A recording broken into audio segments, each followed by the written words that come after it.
ভাইজান, আসসালামু আলাইকুম। ওয়ালাইকুম সালাম ভাই। কেমন আছেন? আল্লাহ ভালো লাগছে। কি করতেছেন এখানে? বীজ দিতেছি ভাই।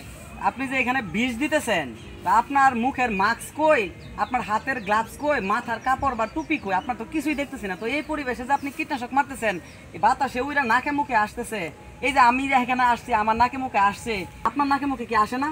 আসে। এটা কি আপনার জন্য ক্ষতি না? ক্ষতি। তাহলে ক্ষতি আপনি জানেন তো যায় না, এই কাজটা কেন করতেছেন এটা একটু বলবেন আমাকে।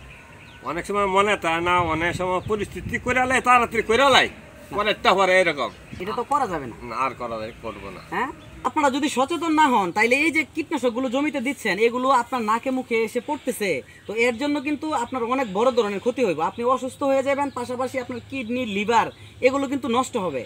বাতাসের বিপরীতে কীটনাশক স্প্রে করা যাবে না। তারপরে হচ্ছে খালি গায়ে কীটনাশক স্প্রে করে যাবেন। আপনি পাঞ্জাবি পরছেন ঠিক আছে, কিন্তু আপনার মাথায় কোনো কিছু নাই। মাথায় একটা কাপড় দিতে হবে, গামছা বা টুপি, একটা কাপড় দিতে হবে। পাশাপাশি আপনার হাতে একটা গ্লাভস পরবেন, চেষ্টা করবেন গ্লাভস পরার জন্য। একটা গ্লাভস পরেন, অন্তত গ্লাভস না পরলেও আপনি মুখে একটা মাস্ক ব্যবহার করবেন এবং চোখে একটা চশমা ব্যবহার করবেন। এতে করে কিন্তু আপনার চোখে কিন্তু এই কীটনাশকটা যাবে না। না, এখন থেকে মাস্ক এবং চশমা লাগাই নেবো।